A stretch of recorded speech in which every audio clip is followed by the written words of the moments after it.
Sin haber comenzado de preguntar al hermano si a las 11:30 terminado. Es la costumbre de en Bucaramanga comenzamos el tiempo a las 8:30, pues más o menos para las 11:30 terminamos. Bueno, vamos a Colosenses capítulo 3. Colosenses capítulo 3.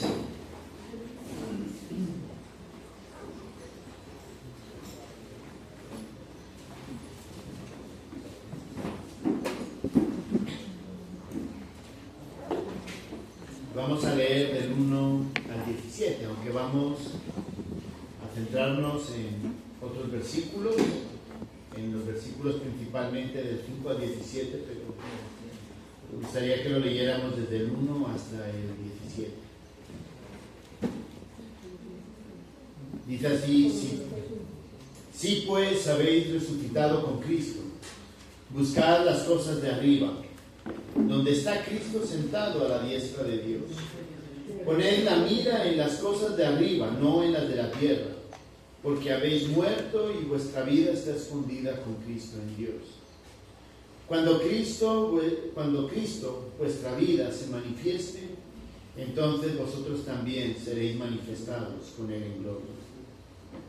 Haced morir, pues, lo terrenal en vosotros: fornicación, impureza, pasiones desordenadas, malos deseos y avaricia, que es idolatría, cosas por las cuales la ira de Dios viene sobre los hijos de desobediencia, en los cuales vosotros también anduvisteis en otro tiempo, cuando vivíais en ella.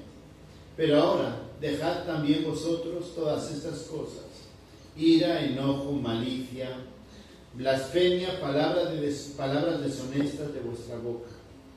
No mintáis los unos a los otros, habiendo despojado del viejo hombre con sus hechos, y revestido del nuevo, el cual, conforme a la imagen del que lo creó, se va renovando hasta el conocimiento pleno, donde no hay griego ni judío, circuncisión ni incircuncisión, bárbaro ni escita, siervo ni libre, sino que Cristo es el todo y en todos. Vestíos pues como escogidos de Dios, santos y amados, de entrañable misericordia, de benignidad, de humildad, de mansedumbre, de paciencia, soportándoos unos a otros y perdonándoos unos a otros, si alguno tuviere queja contra otro. De la manera que Cristo os perdonó, así también hacedlo vosotros. Y sobre todas estas cosas, vestíos de amor, que es el vínculo perfecto, y la paz de Dios gobierne en vuestros corazones, a la que asimismo fuisteis llamados en un solo cuerpo, y sed agradecidos.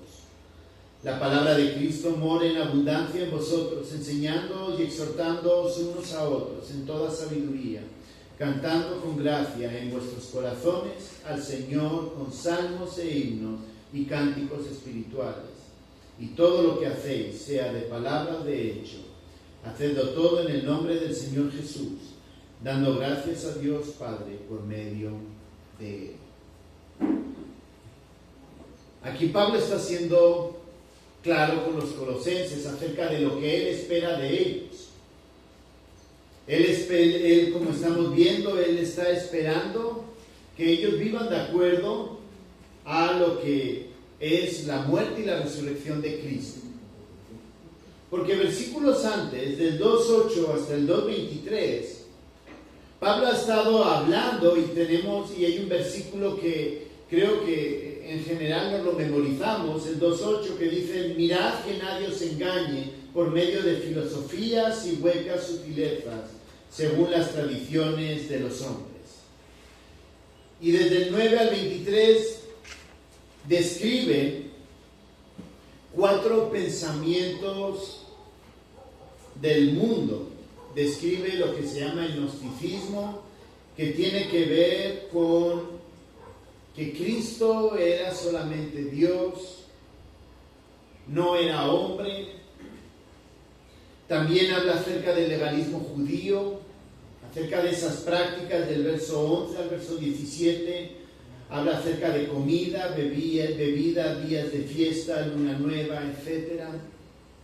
Habla de otro pensamiento que tiene que ver con el misticismo, versos 18 y 19, Nadie os prive de vuestro premio, afectando humildad y culto a los ángeles, entremetiéndose en lo que no ha visto, vanamente hinchado por su propia obra carnal y no haciéndose a Cristo.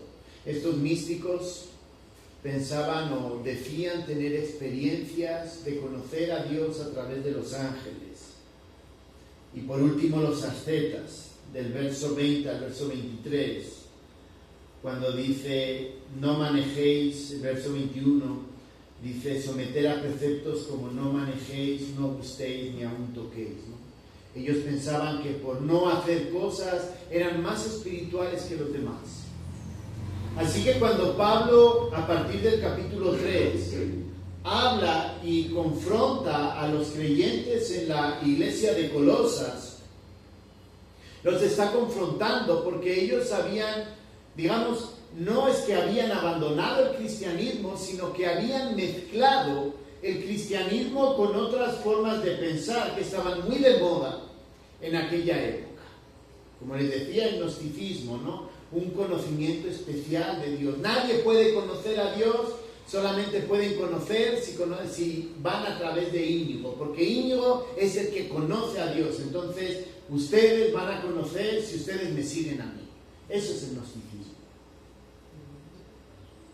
Y eso se había mezclado con el cristianismo.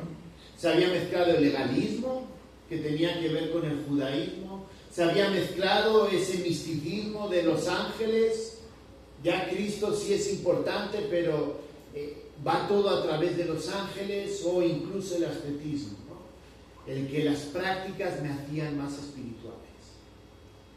Algunos podríamos pensar, oiga, esto no está hoy día dentro de la iglesia, pero tristemente, quizá no de la manera en que Pablo lo describe, pero esto también se está metiendo y se ha metido poco a poco dentro de la iglesia.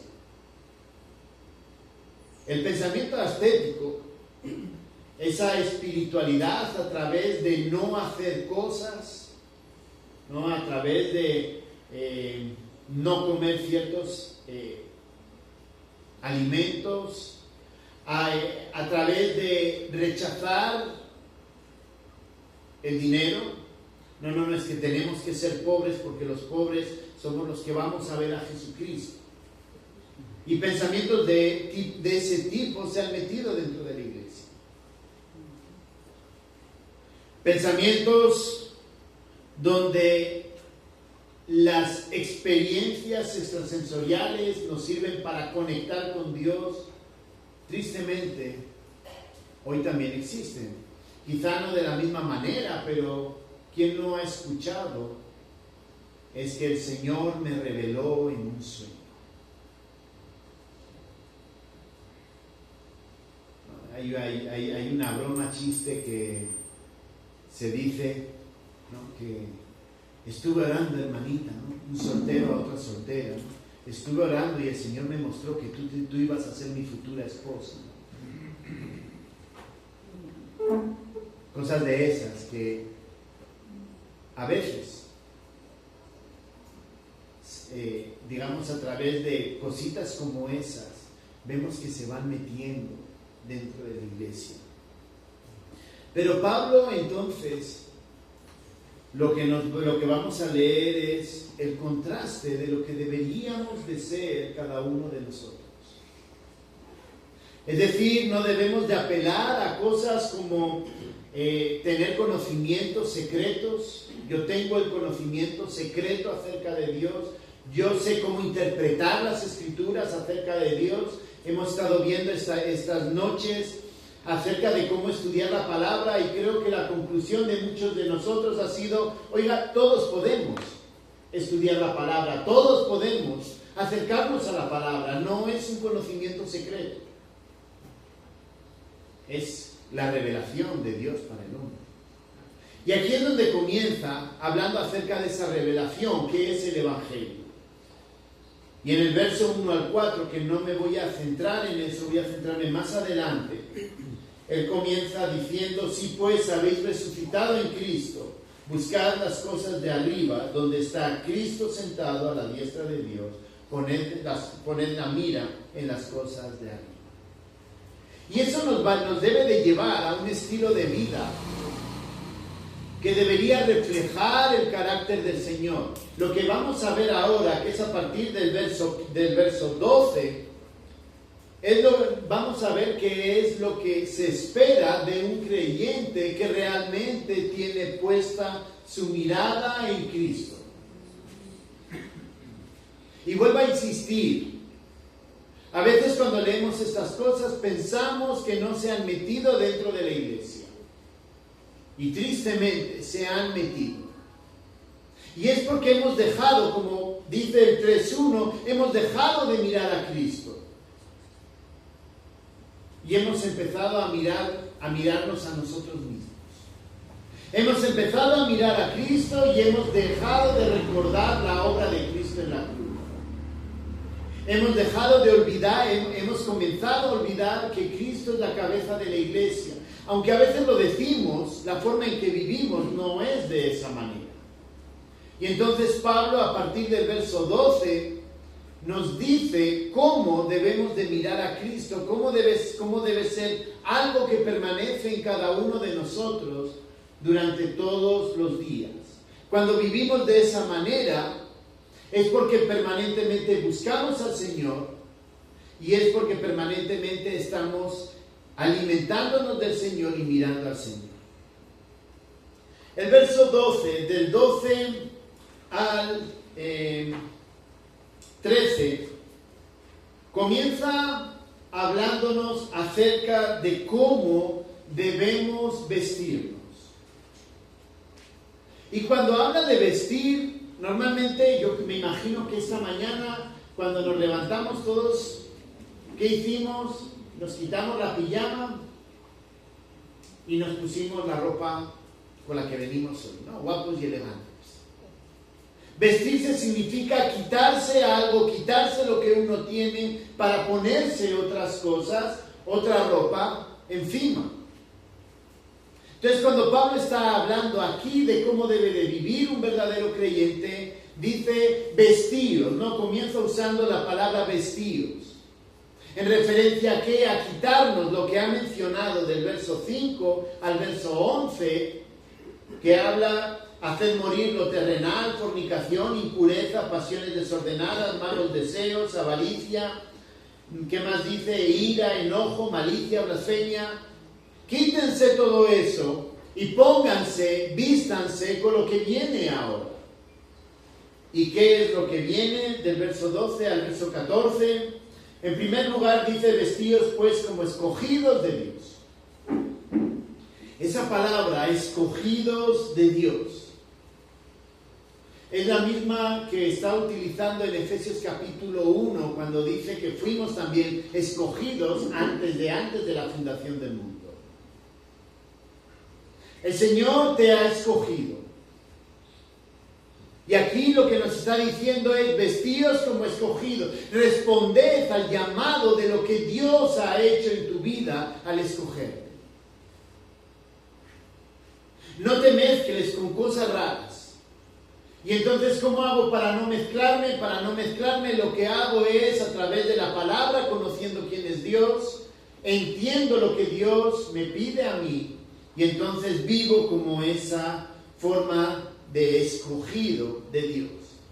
Pero no solamente escogido de Dios, que es la acción de Dios, Dios te ha escogido, Dios me ha escogido, sino que también dice como santos.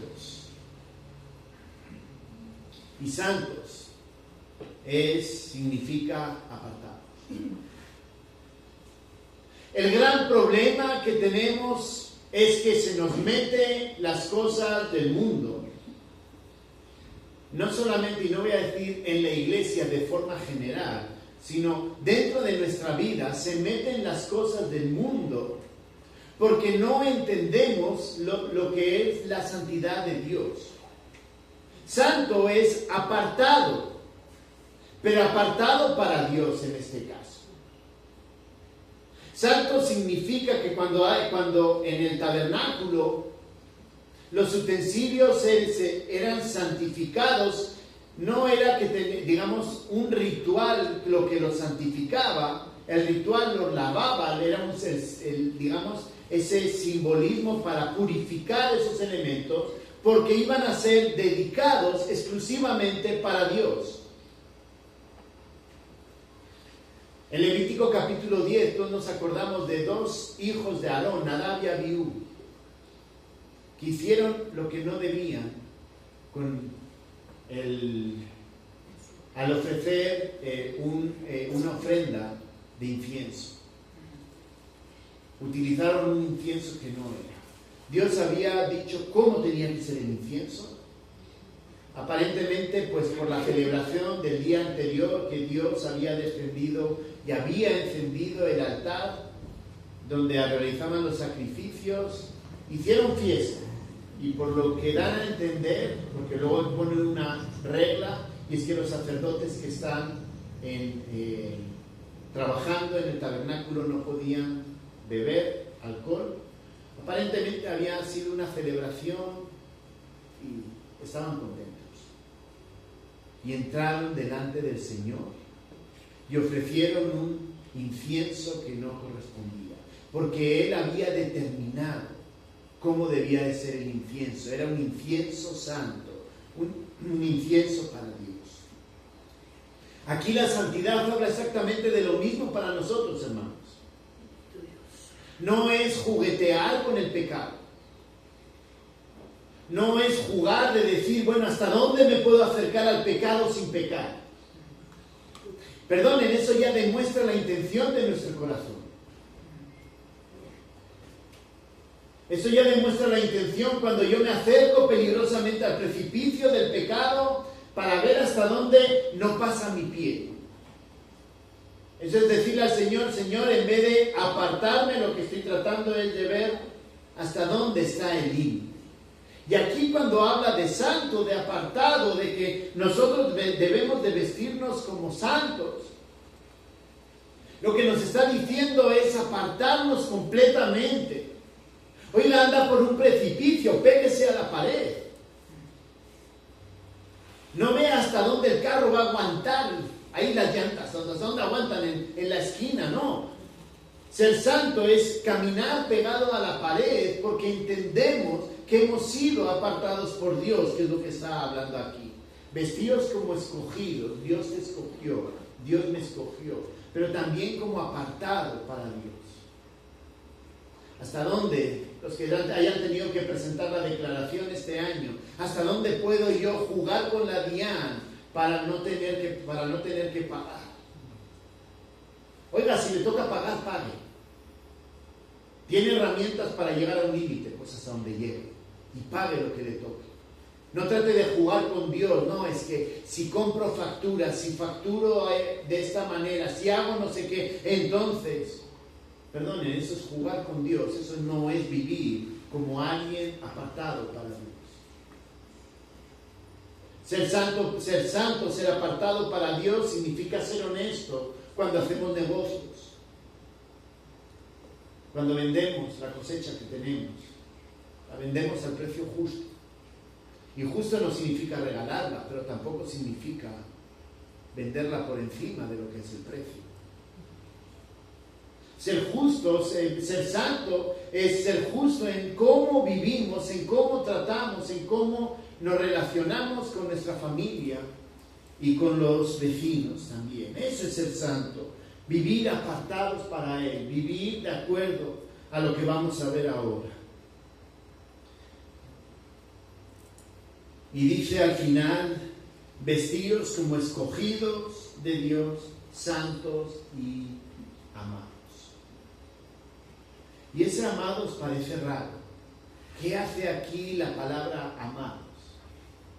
Amados lo está diciendo como que hemos entendido que Dios nos amó a través de su Hijo en la cruz que murió allá. Y entonces Dios nos ama. Dios no es tu cuate, Dios no es tu amigo, Dios no es tu tocayo, Dios no es eso. Dios sigue siendo Dios que mostró su amor hacia nosotros muriendo en la cruz. Entonces, si se dan cuenta, lo que está planteando Pablo a los colosenses, lo que Pablo nos está planteando a cada uno de nosotros, es que tenemos que entender, si queremos realmente vivir una vida íntegra, una vida dedicada al Señor, tenemos que cambiar nuestros viejos hábitos por los nuevos. La única forma de poder cambiar hábitos es conociendo quién es Dios a través de su palabra.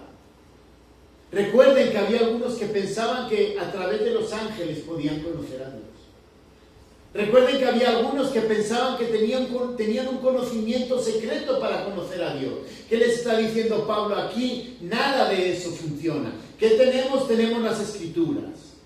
Leámosla, estudiémosla, conozcamos quién es Dios y entonces comprenderemos que somos escogidos. Comprenderemos que hemos sido hechos santos, apartados para Dios, y comprenderemos algo importante, es que hemos sido amados por Dios a través de Cristo. Cuando yo entiendo que Cristina me ama, cuando yo tengo la convicción de que Cristina me ama porque es mi esposa, mi deseo es no fallarla.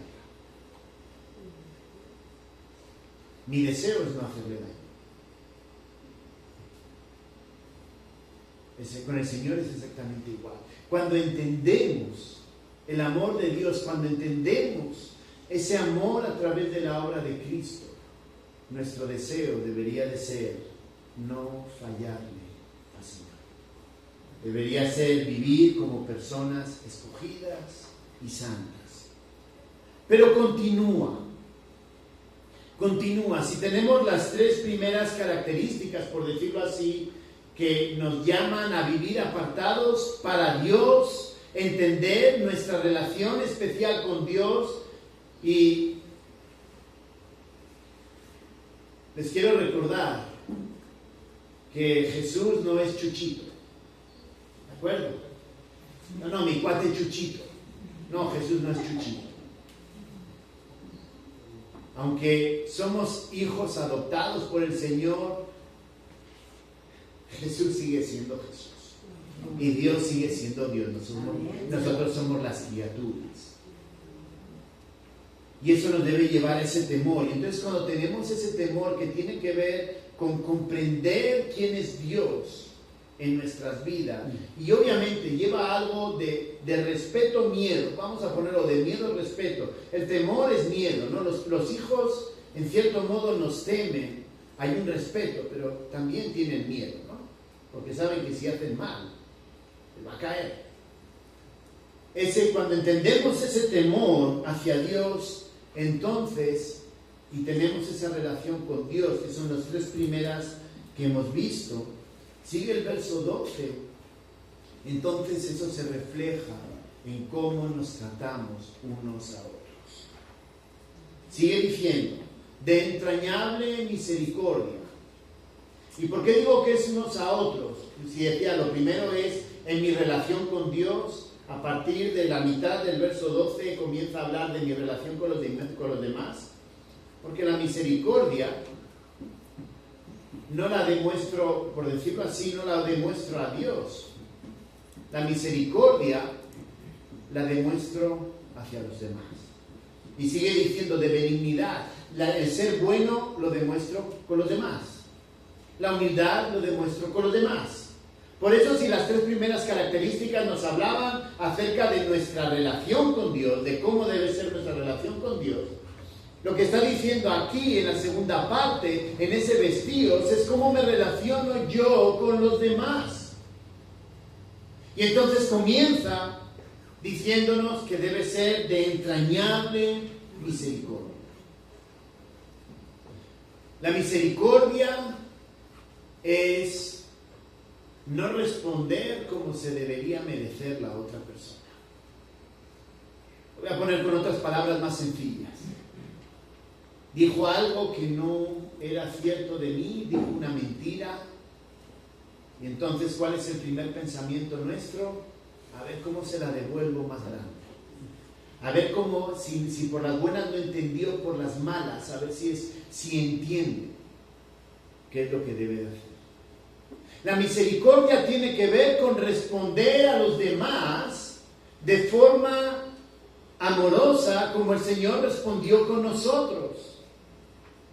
No devolver mal por mal, sino devolver bien por mal. Porque no nos debemos de olvidar que si Dios hubiera sido, bueno, Dios es justo, pero si Dios hubiera hecho justicia de una vez con cada uno de nosotros, si no hubiera tenido misericordia, tú y yo no estaríamos aquí. Habrían matado a Adán y a su esposa y a Eva, los hubiera matado por su pecado.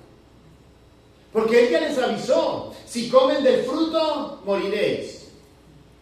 Pero Dios tuvo misericordia de Adán y Eva. Y porque Dios tuvo misericordia de Adán y Eva, tú y yo estamos aquí. Porque Dios tuvo misericordia de ti y de mí y envió a Jesucristo a morir en la cruz por tus pecados y por los míos. Pues si Dios lo hizo por ti y por mí, ¿qué le está diciendo Pablo? ¿Qué nos está diciendo Pablo a nosotros? Que esa misma misericordia que hemos experimentado de Dios es la que debemos demostrar a todos los demás, y no solamente a los que me caen bien, sino también a los que me caen mal, a los que me caen gordos, como decimos en España, a los que me caen gordos, mal, que no quiero ni verlo, que dice aquí, debemos vestirnos de entrañable misericordia hacia esas personas, de benignidad, ser buenos con ellos. No se la tengo que devolver, multiplicar, para que aprenda y entienda que aquí el que manda soy yo. De humildad. Aquí la palabra humildad habla de paciencia. Humildad no es dejarse pisar. Humildad tiene que ver con esperar a que sea el Señor quien responda. Si hemos hablado de misericordia, hemos hablado de ser buenos con los demás, la humildad tiene que ver con que si alguien me ha hecho algo malo, ¿quién es el que va a hacer justicia?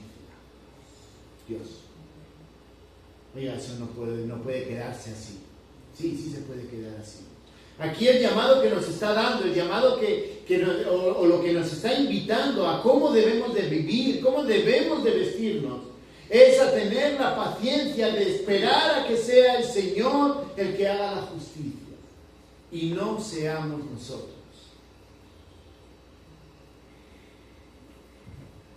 A veces cuando voy manejando, ¿no? Y, perdón, me voy a meter con los motoristas, aquí yo sé que hay muchos. Eso debe ocurrir fuera de Quinchía, aquí no. Pero fuera de Quinchía, cuando vas por la ciudad, los motoristas se cruzan y doy gracias a Dios de que no he tenido ningún golpe con ellos. O por ejemplo, que van sin casco, ¿no? Tampoco voy a entrar a eso. Simplemente pues van por la ciudad, van sin casco. He llegado a ver 4 personas en una moto. Papá, mamá y 2 hijos, ¿no? Y uno dice, ay no. O está haciendo cosas feas y uno dice, ojalá se cayera y aprendiera. Que no se muera, pero sí que se caiga y la moto, él se salve, la moto se incendie y comprenda que debe de ir correctamente. ¿No? Ese es mi juicio. Aquí cuando habla de humildad es esperar. Y algo que yo pienso es, no, y luego yo pienso no, porque cuando yo hago mal, el Señor me respondería igual. No, se le quema el carro a Íñigo porque hizo algo que estuvo mal. La humildad tiene que ver con esperar no a que sea mi juicio contra los demás, sino que sea el Señor el que actúe de forma justa en medio de las circunstancias. Cuando tenemos un problema, nosotros queremos cortar cabezas. Esa humildad habla de esperar a que sea el Señor quien actúe. De ser mansos, la mansedumbre. No es ser tontos, es ser mansos. es considerar a los demás por encima de mí. Jesús era manso, pero tenía firme a los fariseos. Y él era manso. Por eso digo, no es ser tonto. Ser manso no es ser tonto. Ser manso tiene que ver con la actitud donde considero a los demás por encima de mí. También habla de paciencia. Es esperar, ser humildes, es esperar al Señor. Y sigue hablando acerca de cómo debemos de ser, soportándoos unos a otros. Y quería llegar a este punto de cómo debemos relacionarnos, ¿no? Si hay humildad, es decir, considerar a los demás por encima. Si hay paciencia, esa paciencia de esperar a que sea el Señor quien actúe. Si soy manso en considerar a los demás por encima de mí. Y ser manso significa que a pesar de lo que me haya hecho, yo estoy allá disponible. Aquí se mete con una cosa que a nadie de nosotros nos gusta. Soportándoos unos a otros. Esa expresión unos a otros significa que en la medida que tú me soportas a mí, que tú aguantas mis imperfecciones, que tú aguantas mis imprudencias, que tú aguantas a veces mis malas expresiones, que tú aguantas mis malas miradas, que tú aguantas una palabra que no es, implica que yo tengo que aguantar de ti exactamente lo mismo.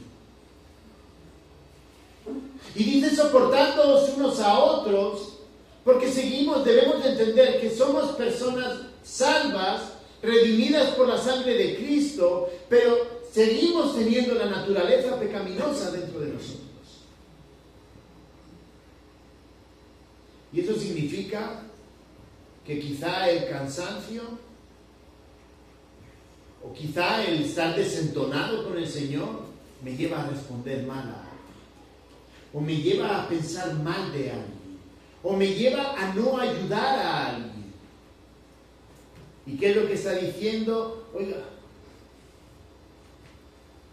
Tomás me habló mal. Obviamente hay que corregir eso, pero yo tengo que soportar. ¿Por qué?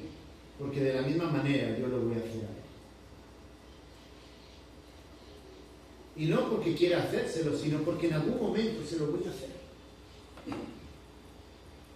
Nos estamos perfeccionando. Aquí está hablando una iglesia y le está diciendo, oiga, ustedes están creciendo. Por eso dice, vestíos con todo lo que hemos dicho, soportándoos unos a otros. ¿Por qué? Porque estamos creciendo, estamos pareciendo cada día más a Cristo. O eso deberíamos aspirar. Y como estoy creciendo en santidad, no soy perfecto y solamente seré, digamos, perfecto cuando esté con el Señor. Allá me lleve a su presencia o allá venga el Señor, una de las dos. Pero en ese momento sí tendré un cuerpo glorificado. No habrá pecado. Pero mientras tanto, Íñigo es un pecador redimido y cada uno de los que estamos aquí también somos pecadores redimidos. Cuando dice de soportarnos unos a otros, lo que nos está tratando de decir como iglesia es que vamos a seguir haciéndonos daño, vamos a seguir hablándonos mal, vamos a seguir siendo poco generosos y entonces nos debemos de soportar en medio de ese conflicto que va a haber. Yo te aguanto, tú me aguantas. Como dicen, no sé si existe aquí la expresión, en España es, yo te rasco la espalda, tú me la rascas. Esto es un trabajo en equipo. Tú me aguantas, yo te aguanto. Pero nos aguantamos así como dice aquí la palabra, ¿no? Soportándoos unos a otros. Y la siguiente, como la complementa. Y perdonándoos unos a otros. Si alguno tuviere queja contra otro, de la manera que Cristo os perdonó, así también hacedlo vosotros. Os soportáis y os perdonáis. Pero ¿cómo le voy a soportar? ¿Cómo le voy a perdonar? Mira lo que me hizo. ¿Cuál es el remedio que nos da Pablo a cada uno de nosotros? Recuerda lo que hizo Cristo en la cruz al perdonarte. Y te sigue perdonando. Los pecados que cometemos ahora están también clavados en la cruz. Sigue perdonando nuestros pecados. Así que debemos de soportarnos y debemos perdonarnos unos a otros como Cristo nos perdonó a todos nosotros. Miren cuál es la solución que está dando Pablo a aquellos que estaban pensando o que estaban metiendo ideas extrañas en la iglesia. Primero, tengan una relación, comprendan con respecto a Dios quiénes son, y en segundo lugar, tengan una relación unos con otros, teniendo paciencia, soportándonos, siendo humildes, siendo mansos, siendo pacientes, siendo todo eso. La forma de poder vivir, la forma de mantenernos firmes en el Señor es comprendiendo quién es Dios para nosotros y replicándolo hacia los demás. ¿Y saben por qué lo de replicar? Porque cuando yo replico es porque estoy imitando el modelo, y el modelo es Cristo. Por eso comenzó las 3 primeras con el Señor: escogidos, santos y amados. Cuando entendemos esas 3 cosas y las vivimos, entonces replicamos el modelo hacia los demás. Una iglesia que dice amar al Señor, pero se anda echando pestes el uno contra el otro, no se perdona, no se soporta, no tienen paciencia, hay algo que está mal. Puede ser que realmente no entiendan quién es el Señor y la obra de Dios. Y termina con el verso 14, este listado. Y dice: y sobre todas estas cosas, vestíos de amor, que es el vínculo perfecto. Sobre todas estas cosas, vestíos de amor, que es el vínculo perfecto. El amor no es romántico. No es romántico. El amor del que habla aquí es una entrega completa hacia los demás. Ha agarrado todo lo de misericordia, benignidad, humildad, etc., y lo ha resumido en una sola palabra: amor. Amor es entregarse completamente a los demás, sin esperar nada a cambio. El Señor se entregó completamente en la cruz a nosotros, sin esperar nada a cambio. El justo por el injusto. Esa es la forma que en Juan 3:16 Jesús dice: porque de tal manera amó Dios al mundo, que ha dado a su Hijo unigénito, para que todo aquel que en Él cree, no se pierda, mas tenga vida eterna. Y versículos antes menciona que iba a ser crucificado. Ese es el amor del que está hablando aquí. Es como la palabra que aglomera todo lo que hemos visto. Vestíos de amor. Y vuelve a repetir, si veíamos en el verso 12 vestíos, y lo utilizó ese vestíos para todos los atributos o todas las características, en el verso 14 vuelve a repetir la palabra y vestíos de amor, que es el vínculo perfecto. Vuelve a insistir: despójate de lo viejo, vístete con lo que el Señor nos pide: amor hacia los demás. Hermanos, la mayor parte de los conflictos que tenemos normalmente es porque nuestro orgullo nos duele. Y también porque nuestro orgullo hiere a los demás. O sea, son las dos cosas. Yo hiero y la otra persona no soporta el que yo la haya herido. Y ojo, las dos están mal, ¿de acuerdo? Los dos son pecados. Deberíamos de evitar ese tipo de pecado. Pero aquí lo que Pablo está diciendo es que en medio de esas circunstancias donde mi orgullo va a herirte y donde tú vas a encontrar razones para no perdonarme por lo que yo te he hecho, que dice ese amor, esa entrega completa hacia los demás debe dominar tu sentimiento de orgullo y debe hacerme entender a mí, que he sido el que he herido, que lo que he hecho está mal porque no he mostrado el amor hacia los demás. Entonces la otra persona me soporta lo que yo le he hecho y me perdona, y yo soy el que también tengo que entender y cambiar y no volverlo a hacer. Cuando la iglesia funciona de esta manera, es cuando realmente conocemos al Señor. Les decía al principio, del verso 8 al verso 23, veíamos ideas raras que se habían metido en la iglesia, que hoy día también se han metido, ¿no? Expresiones como: debo ser manso pero no menso. Allá en México es un dicho popular dentro de la iglesia.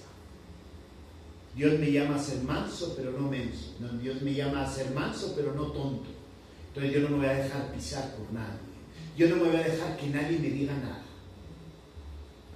Hoy día dentro de la iglesia, cuando quieres hablar con un hermano porque hay una situación de conflicto, hay una situación difícil, ¿qué te crees tú que eres para llamarme la atención o para decirme cualquier cosa? ¿Cómo? La Biblia nos llama a corregirnos unos a otros para que seamos edificados. Y eso es una expresión de amor. No es que nadie tenga algo contra ti, es simplemente alguien ve algo y quiere compartirte lo que ha visto, lo que has hecho mal, para que tú lo corrijas y para que camines en el Señor. Pero se ha metido en la iglesia esa parte y además utilizamos Mateo capítulo 7, ¿no? Para justificar: sácate tu viga para sacar mi paja, ¿no? Y decimos, tonterías como esas. Porque son ideas que se han metido. Y aquí está hablando de algo diferente. Está hablando de tratarnos con amor. Y yo a mis hijos los amo, pero si tengo que corregirles, les corrijo. Y en la iglesia es igual. Nos debemos de tratar con amor, pero si alguien ve algo malo en mí, debe venir a donde mí y decirme: Íñigo, lo que estás haciendo está mal. Y aunque me duela, me lo tienes que decir, porque esa es la forma de mostrar de que tú muestras el amor hacia mí, de que tú eres bueno conmigo, de que tú eres paciente conmigo, de que tú me soportas, de que tú me perdonas, y por eso vienes a decirme lo que yo estoy haciendo mal.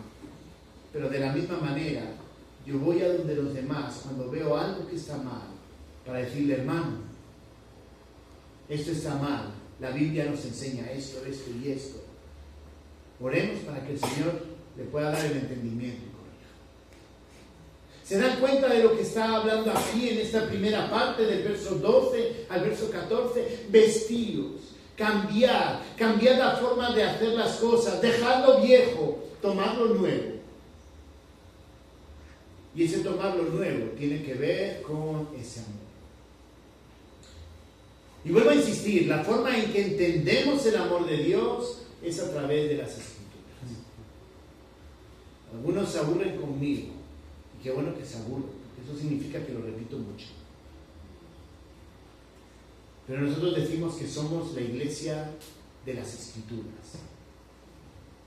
No es porque tengo una biblioteca enorme que somos la iglesia de las Escrituras, sino porque la conocemos, sino porque la leemos, la estudiamos, conocemos quién es Dios, y entonces tratamos de reflejar ese carácter, vestirnos del carácter que el Señor quiere. Cuando hacemos esto,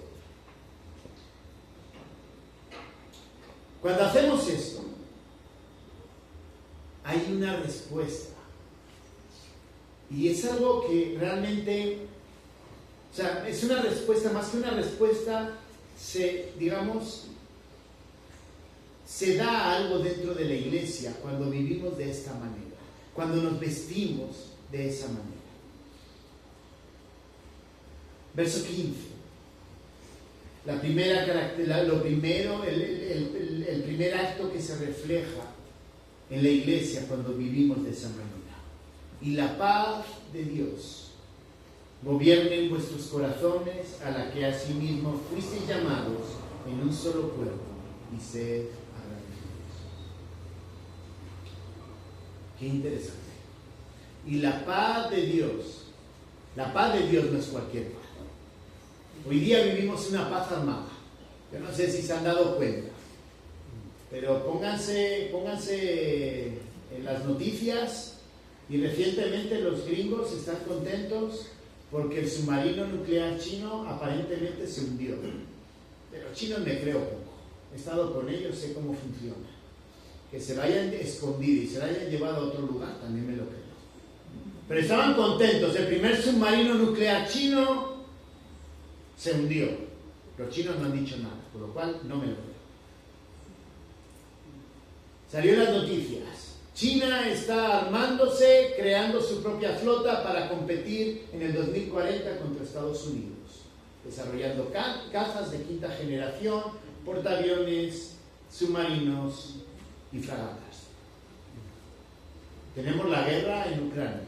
Nos queda lejitos, pero bueno, tenemos esa guerra. Tenemos la guerra en Israel, que ahora ya se está poniendo cada vez más complicada, y ahora a ver quién apoya a quién. Si no eres un genocida, y si no eres un genocida eres no sé qué, y si a los Estados Unidos, ya que defendían a Israel, ahora también lo acusan. Estamos bien liados aquí. Y no hay que ir tan lejos. ¿Qué pasa en Latinoamérica? En África hay muchas guerras que no tenemos ni idea por cómo. ¿Y qué pasa en Latinoamérica? Y no solo Colombia. Estamos en lo que se llama una paz armada, ¿no? Y todos comprando casas, todos comprando no sé qué, todos haciendo alianzas, todos buscando con los rusos, ahí andan peleándose todo el mundo. Ahora Irán echó cohetes para Israel y Israel se los devolvió. Y ya los musulmanes empiezan a apretar un poco más. Eso no es paz, hermanos. Aunque parezca que aquí no pasa nada, que en Insambrá estamos todos tranquilitos, no pasa nada, solo pequeñas discusiones con los vecinos, no más, pero no hay paz. Qué interesante que cuando Pablo está mencionando las consecuencias de vivir ese vestirnos como hijos del Señor, él dice, y la paz, pero no cualquier paz. La paz de Dios gobierne en vuestros corazones. Cuando vivimos de acuerdo a lo que las Escrituras dicen, hay paz, incluso en medio del conflicto. Es que el hermano me dijo, pero es que yo lo soporto, yo lo perdono, yo lo amo. Aun cuando hay ese dolor de lo que el hermano, la otra persona me ha hecho, hay paz. Porque soy capaz de perdonar, soy capaz de ver a esa persona desde los ojos del Señor. Y la paz de Dios gobierne en vuestros corazones, a la que asimismo fuisteis llamados en un solo cuerpo. Esa paz nos hace ser un cuerpo. Esa paz nos hace buscar entre todos nosotros, entre todos los hermanos, tener esa forma de vivir, esa convivencia entre nosotros.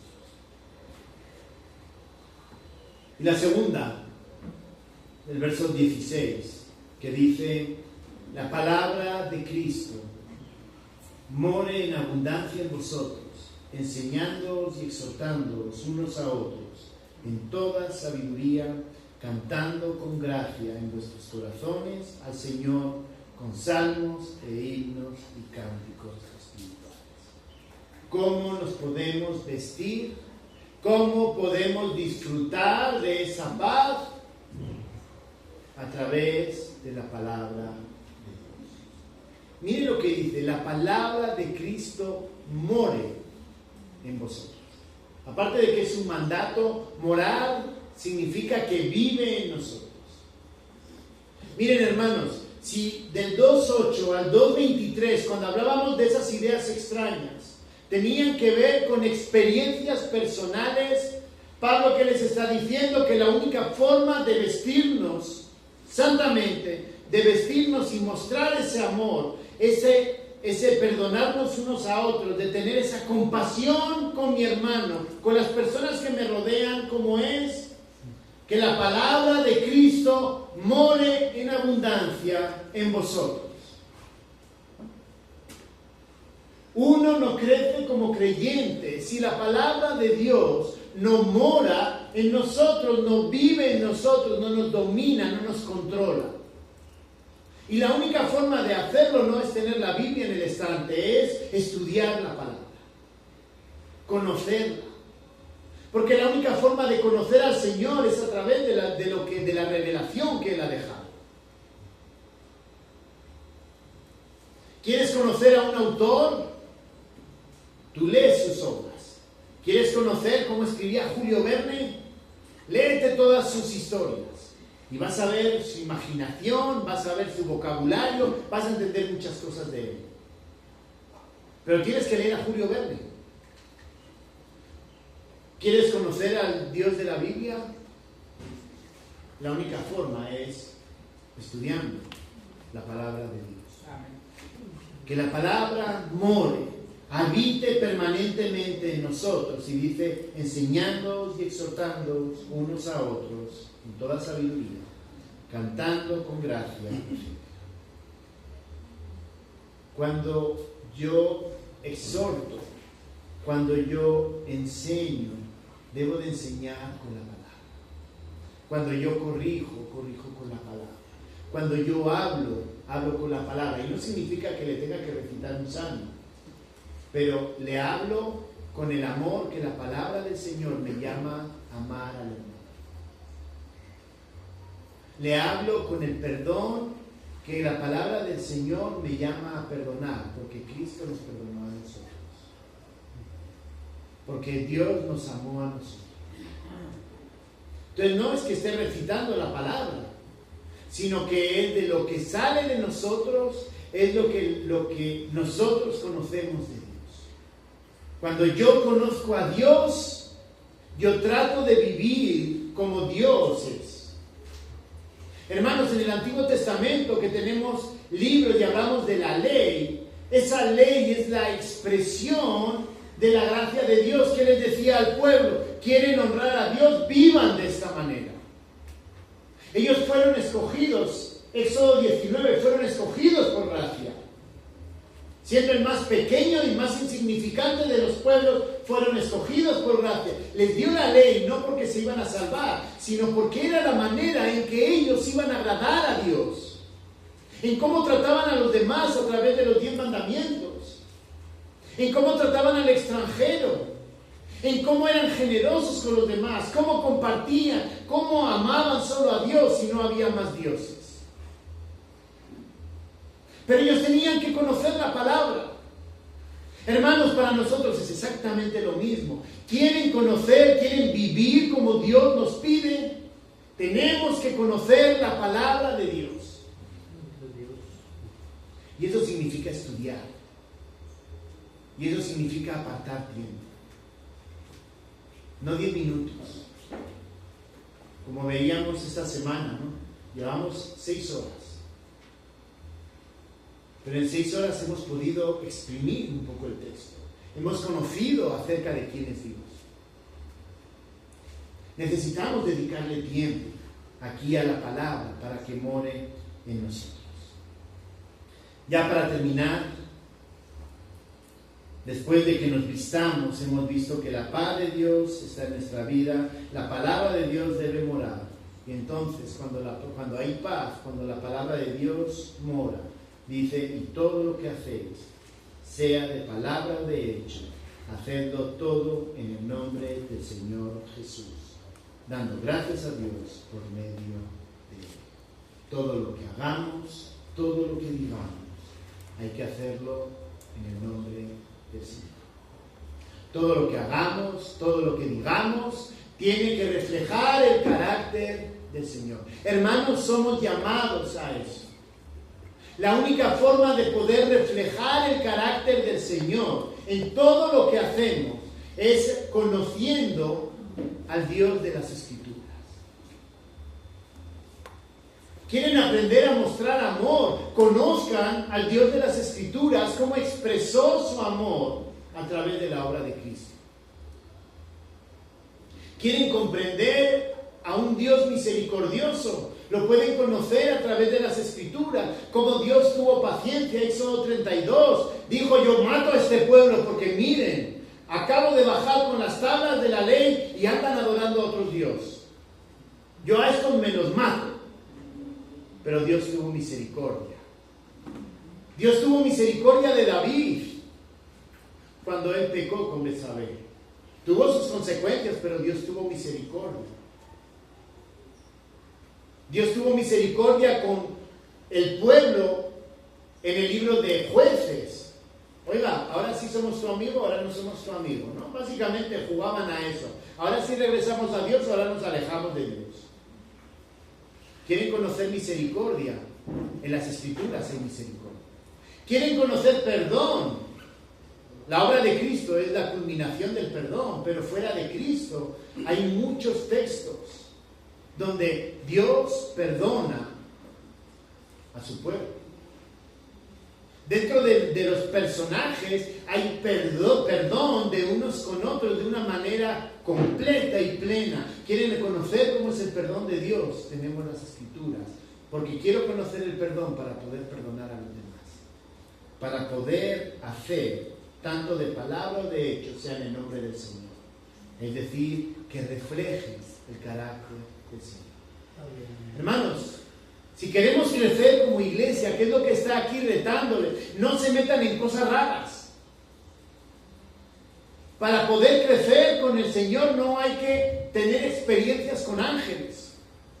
No hay que tener ese conocimiento secreto. No hay que cumplir con cosas. No debemos restringirnos en comidas, en aspectos.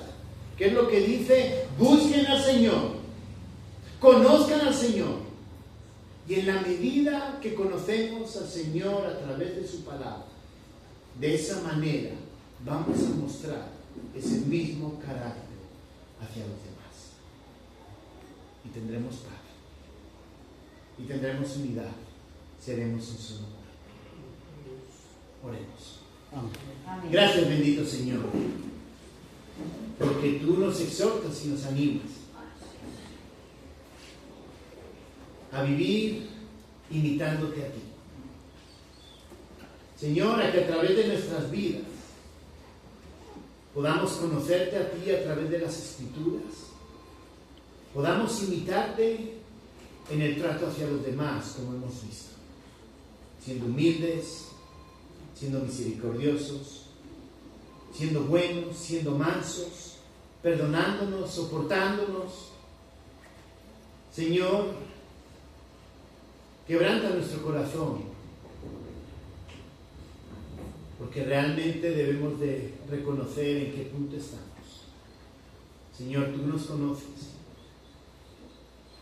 Tú sabes en qué punto estamos y qué es lo que necesitamos.